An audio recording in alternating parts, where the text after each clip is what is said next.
Hey everyone, it's Steven here once again. I haven't posted a video in like 2 months since I think the last one I done was me and Agnes sniffing, or I was blindly sniffing my fragrances that Agnes was choosing. And she's recently deleted her channel, but she's restored it again, so I would highly recommend to go subscribe to her if you were unsubscribed from her, because she's kind of coming back now and posting a lot of content every day. I leave a link to her videos down below, and she's a far better reviewer than I am. This is like my third attempt at this video, and I just keep like running out of things to say. I'm not very good at describing fragrances, to be honest. I kind of start to talk and then I just drift off into nothingness. It's kind of pissing me off, to be honest. I think that's why I've gone quietly. Like I don't know. I enjoy fragrances, but when it comes to describing them, I just don't really know what to say. I could rattle off a list of notes, but you know, you can go to Fragrantica or Base Notes and find this out yourself. It doesn't really seem to give you much whatever. Having said all that, I'm going to do a quick review here because a brand called Louis Cardin, they kindly sent me 10 fragrance samples back in January. I have tested them all. A couple of them I've used up completely, and overall the brand is really good. They retail for like 25 to 35 pounds, I think. They do have a higher end one which comes in like just below 50 pounds. And kind of essentially what you get in is pretty damn good value for your money. The fragrances aren't designer. I think the brand is known for creating watches mainly, but you know, their foray into the fragrance game has been pretty good. There's not a single one that I thought is bad. There's one which I'm not talking about, which is a highly strong oud bomb, and to most people they would not like this, but once it dries down it does get like sort of more appealing. It's this one actually. It's called Sama El Emirat. I'll edit the name in here, but here's the little sample which I've used up. But I'm not talking about that one today. So I'm gonna just quickly do this. I'm starting off with Aspiration here. To me, this smells like cool water, but only from the cap. When you spray it on paper or skin, it's spicier and it doesn't really have this aquatic note. But smelling it from the cap here, there's definitely similarities to cool water. In my eyes, cool water is like an aromatic Fuji. It's not necessarily an aquatic. But what we have here, according to the brand's accords which they've sent me, this is a fresh, spicy, balsamic, woody, amber and musky fragrance. When I spray it on, you get a lot of kind of wood initially, and the similarities of cool water don't really come off on the card. Doesn't smell like cool water, but again, just only briefly from the cap. Maybe like the very first few kind of top notes, they're kind of cool water-esque, but it doesn't stay that way. I sprayed this yesterday and it's still kind of projecting quite well, so none of these fragrances are slouches by any means. They all do last for a good amount of time. So they've also sent me one called Triumph, and the accords in this are spicy, orange and bergamot. Smelling it here, it does seem a lot fresher, and yes, none of these are offensive in any way. The oud one, which I mentioned briefly at the start, that's probably not going to be most people's cup of teas, but to me it's quite tolerable. And Triumph, yeah, it's okay. It's nothing exceptional. I mean, none of these fragrances, to be totally honest, have exactly wowed me, but on the other hand, none have made me kind of revolt or think they're terrible. Triumph is just fresh, you know. It is what it is, I guess, you know. Fucking hell. Oh god. So here's this reddish juice called Sacred, and the accords that you get in this one are a sandalwood, musk and vanilla. There's definitely an overall vanillic smell to that.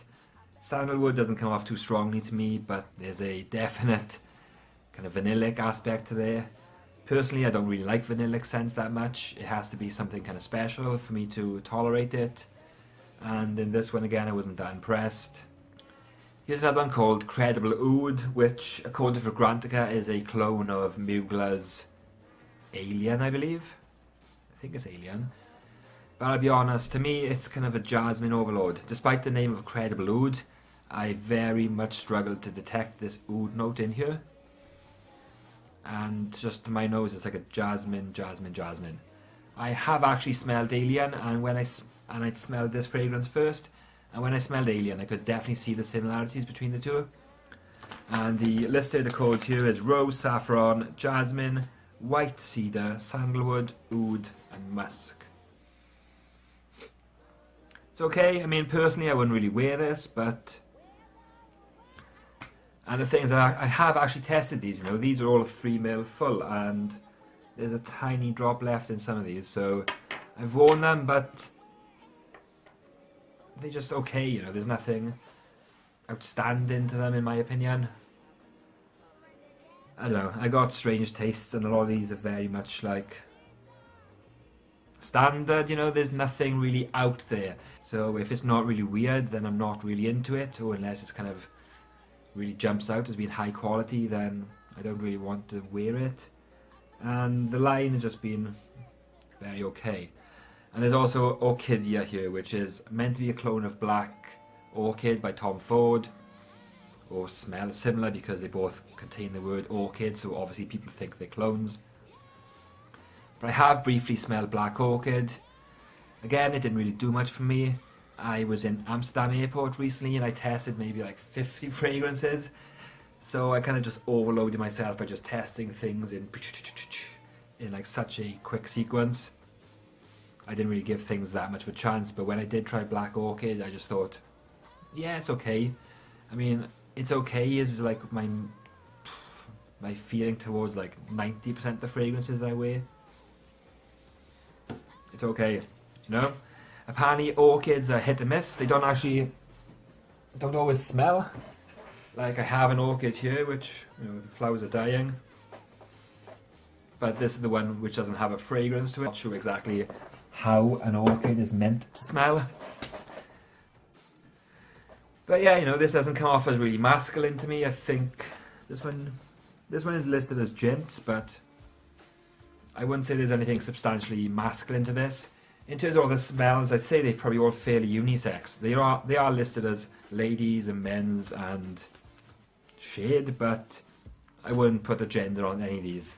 They don't really seem to lean in any particular direction. I have 5 others which I may kind of do a follow-up review on, but to be honest, I don't know. I'm just struggling to find words to describe these, you know. They're nice, but they're nice and pleasant, but to me, a very picky bastard, they are nothing special. I'm not trying to talk shit about the brand because, you know, I'm grateful for them sending these to me, and I would kind of recommend that you get samples. I don't know if the brand sends... Sorry, my phone just ran out of space, so I've had to quickly delete some things. I don't know if the brand sells samples, so you may have to buy a full bottle to kind of test these out. Would I recommend blind buying it? No, I wouldn't recommend blind buying many things. But, you know, you might be able to contact them on eBay and ask if they can sell you a sample pack of sorts. So I'm sorry for the lack of communication from me recently. I'm sorry for the lack of videos, and yeah, if I'm going to be putting out content like this, then fucking everyone's going to unsubscribe from me, so I better step my game up, I think, because I don't know. Yeah. So that's it. I'm going to end this video now and edit this and put it up. See you soon.